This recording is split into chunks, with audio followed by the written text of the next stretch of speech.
عثمان يا عثمان وين راح عثمان؟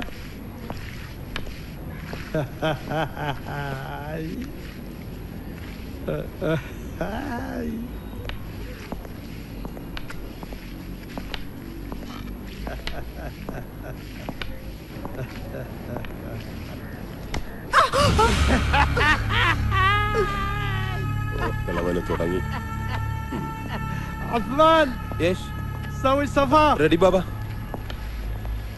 എവിടെയെങ്കിലും ഒന്ന് നിൽക്ക് യാ അല്ലാഹ് കിളവന് കാഴ്ച കുറവെന്നാ പറയുന്നത് വേറെ ഒന്നും കണ്ടില്ലെങ്കിലും ഒരു പെണ്ണ് 100 കിലോമീറ്റർ അപ്പുറത്ത് നിന്നാലും കിളവന് നന്നായിട്ട് കാണാം പിന്നെ തോണ്ടലും കുത്തലും കിളവനല്ലേന്ന് കരുതി കണ്ണടച്ചേക്ക് അല്ലെങ്കിൽ പണി പാളും മുമ്പ് ഫാത്തിമാക്ക് നേരെയായിരുന്നു കിളവന്റെ ആക്രമണം ايش فيك؟ قل نظيف ارديات كويس اسمع يوم تكون هنا يتكلم عربي ما في قرقر قرقر سمعت يا عثمان؟ أستي ده വിളിക്കുന്നു عثمان ايش ترجم لها ايش اقول لك طيب مدام انت لازم تغسلين ستاير كلها غسليها كويس തുണിയെല്ലാം വൃത്തിയായിട്ട് കഴുകണമെന്ന് بعدين لما بدر يقوم عطيه اكل ആ തടിയൻ ചെക്ക ഉണരുമ്പോ അമുക്ക എന്തെങ്കിലും വായിൽ വെച്ചു കൊടുക്കാൻ اسمعيني بالليل جاينا ضيوف ولازم تسوي لهم طعام فهمها اكل هم രാത്രിയിൽ വിരുന്നിന് ഫുഡ് ഉണ്ടാക്കണമെന്ന് എല്ലാരും കൂടി ഫാം ഹൗസിലേക്ക് പോകുന്നത് വെട്ടി വിഴുങ്ങാനാ തിരിച്ചു വരുമ്പോഴും തിന്നേണ്ട വിചാരേ ഉള്ളൂ കഷ്ടം ഞാൻ ഇവറ്റകളെ എല്ലാം മേയാൻ വിട്ടിട്ട് വരാം വരി വരി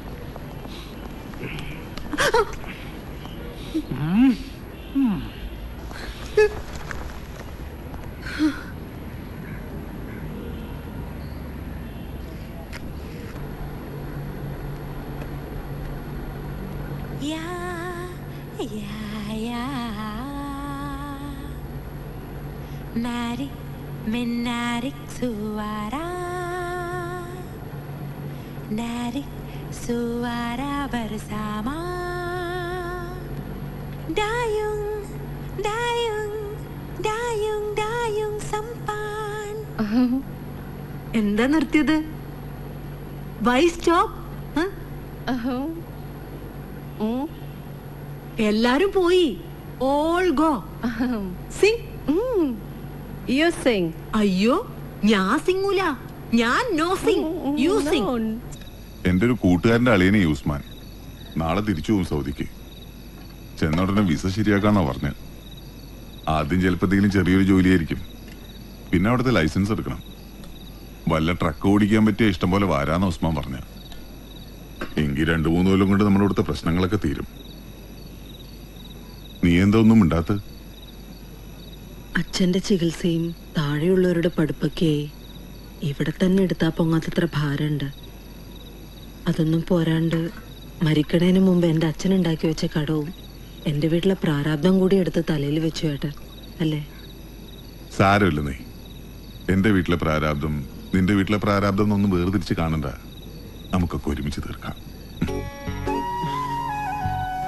ഒന്നുമില്ലെങ്കിലും ഞാനൊരു ഡീസന്റ് ഭർത്താവായില്ലേ അപ്പൊ പോരാ എനിക്ക് എന്നിട്ട് ഡീസന്റ് ഭർത്താവിനെന്താ ഭാര്യ ജോലിക്ക് പോണേന് ഇത്ര കുറച്ചില് ആ അച്ചാറ് കമ്മെങ്കിൽ എനിക്ക് ഇനിയും പണി കിട്ടും ആ അത് വേണ്ട നീ പണിയെടുത്ത് ഇവിടം പോറ്റണ്ട ഞാൻ കൊണ്ടുവരണത് വെച്ച് വിളമ്പി ഇങ്ങോട്ട് തന്നാ മതി കേട്ടോടി ഉണ്ടക്കണി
ഇതാ ഈ മലയാളികളുടെ കുഴപ്പം. മിണ്ടിയ കല്യാണം കൂടെ പൊറപ്പിക്കൽ. ഈ മെന്റാലിറ്റി മാറണമെങ്കിൽ കുറച്ചുനാൾ കേരളം വിട്ട് താമസിക്കണമെന്ന് പറയുന്നത് വെറുതെ അല്ല. എന്റെ പെങ്ങളെ, ഇത് അങ്ങനെയൊന്നുമില്ല. ഞാനും അവളും കൂടി ഉള്ളൊരു അഡ്ജസ്റ്റ്മെന്റ്, അത്രേ ഉള്ളൂ. ഒരു പെണ്ണിന്റെ ജീവിതം വെച്ചിട്ട് ഉസ്മാൻ കളിക്കുന്നതെന്ന് ഓർക്കണം. നിനക്ക് നാട്ടിലെ ഭാര്യ മക്കളൊക്കെ ഇല്ലേ ഉസ്മാനെ? അത് നാട്ടിലല്ലേ, പക്ഷെ എന്റെ ഇവിടുത്തെ കാര്യങ്ങൾ എങ്ങനെ നടക്കും? ഈ കണ്ണും ചെവി എന്നൊക്കെ പറയുന്നത് കാണാതിരിക്കാനും കേൾക്കാതിരിക്കാനും കൂടിയിട്ടാണ് പെങ്ങളെ. നമുക്ക് വേണ്ടാത്ത കാര്യങ്ങൾ കാണണ്ട, കേൾക്കണ്ട. എന്തേ? പെങ്ങളുടെ കഴിഞ്ഞ മാസത്തെ ശമ്പളം സ്പോൺസർ എന്നെ ഏൽപ്പിച്ചതാ. 600 റിയാലുണ്ട്. 600 റിയാലോ? പോരുമ്പോ പറഞ്ഞത് 800 റിയാലാ. 200 റിയാല് എന്റെ കമ്മീഷൻ. ഇടയ്ക്ക് എന്റെ മുറിയിലേക്ക് വന്നു പോകുന്നതിന് ഞാൻ ആ പെണ്ണിന് കുറച്ച് കാശ് കൊടുക്കാറുണ്ട്. കൂലിയായിട്ടൊന്നും അല്ല കേട്ടോ, ഒരു സ്നേഹം. ആ കാശ് ഇങ്ങനെയൊക്കെയല്ലേ അഡ്ജസ്റ്റ് ചെയ്യാൻ പറ്റൂ. നാട്ടില് ഭാര്യ മക്കളും ഉള്ളതല്ലേ, അവർക്ക് അയക്കുന്നതിൽ കുറവ് വരാൻ പാടില്ലല്ലോ. അപ്പൊ ഈ കാശ് ഞാൻ പെങ്ങളുടെ വീട്ടിലേക്ക് അയച്ചേക്കണേ.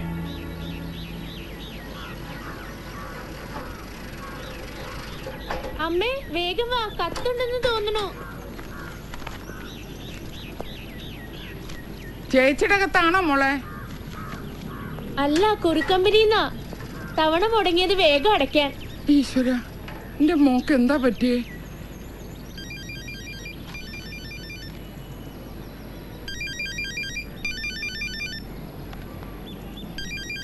അമ്മേ വേഗം വന്ന് പുറത്തുനിന്നുള്ള നമ്പറാ.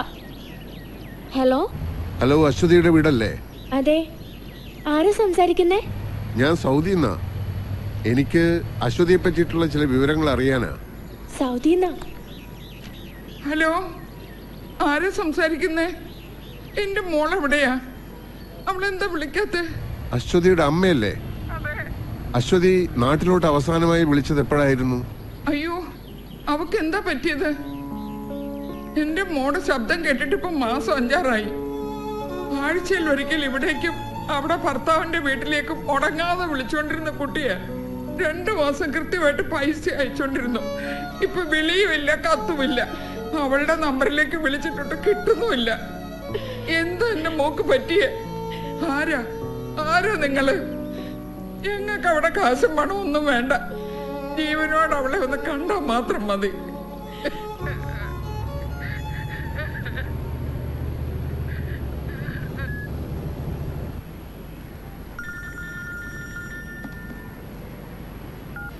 ഹലോ, റസാഖ് പറ.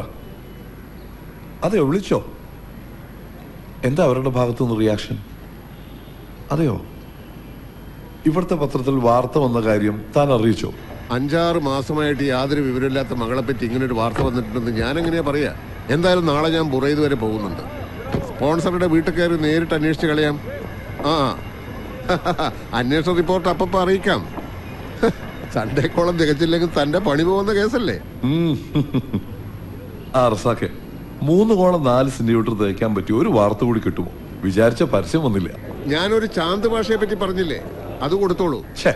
അതൊക്കെ ഒരു വാർത്തയാണോടോ?